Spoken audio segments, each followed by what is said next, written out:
आज का दिन जो है, सबसे पहले तो मैं थोड़ा सा एक्सप्लेन कर लूं कि आज हमारी यहाँ इस गैदरिंग का मकसद क्या है और हम लोग क्यों इकट्ठे हुए हैं। हम पाकिस्तानी कॉन्सुलेट के सामने क्यों इकट्ठे हुए हैं? चूंकि पाकिस्तान की तरफ से हमारे पर जुल्म सितम किया गया, हमारे बच्चों को, हमारे नौजवानों को शहीद किया गया।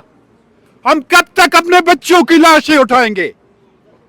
हम कब तक श्रीनगर में उठाई, उस कश्मीर में उठाई और आज हम इस कश्मीर में उठा रहे हैं। तो मैं आज यहां खड़े होके तो पाकिस्तान कॉन्सुलेट से यह पूछना चाहता हूं कि उन बच्चों को क्यों, उन नौजवानों को क्यों मारा गया? उनका क्या जुल्म था? उनका क्या कसूर था कि उन्होंने अपने हुकूक मांगे?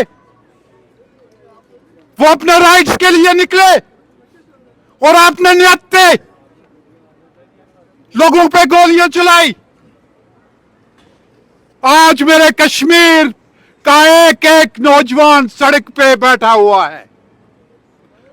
मेरे कश्मीर का एक एक बूढ़ा, बुजुर्ग, बच्चा, सारे कश्मीर के सड़कों पे बैठे हुए हैं और वो बैठे हुए हैं आसमान के नीचे।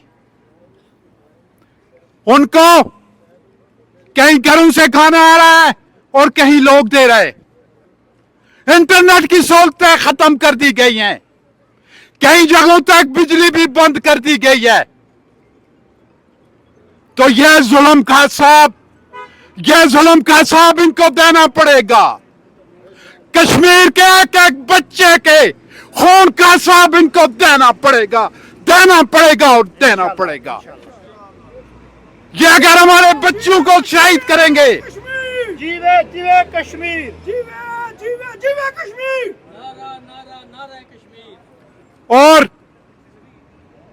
Pakistani forces, paramilitary forces, police, जिन्होंने खुद गोलियां चलाई हमारी पुलिस पे, कि जिन्होंने निहत्ते लोगों पे पुलिस गोलियां चलाने से इनकार किया तो पीछे से उन पे फायरिंग की गई। तो यह जुल्म है, जुल्म आखिर जुल्म है।